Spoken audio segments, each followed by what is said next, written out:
Hi guys, well here it is at long last, my IH Clone CNC conversion, just about 99% complete.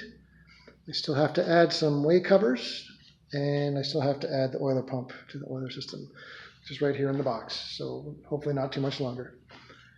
See some of the features of the machine. I've got a nice big counterweight on the back.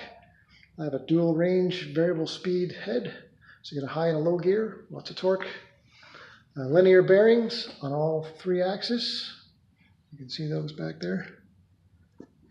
Got a full CNC cabinet that I had made, which I will have to admit I'm not too fond of the big clunky door on the front, but I'm going to have that changed into a slider.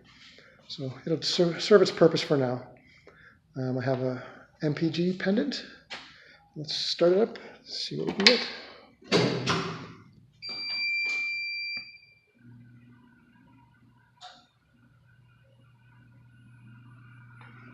Home the axis.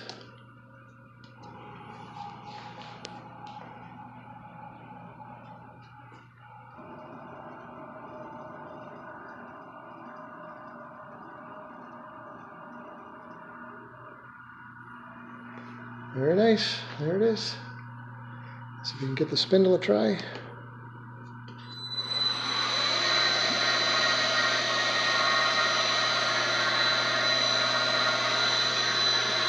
Forward and reverse.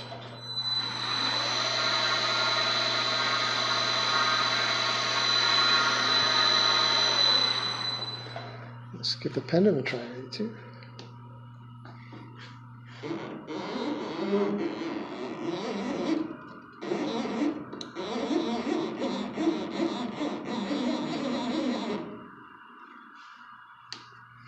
Okay, so there it is.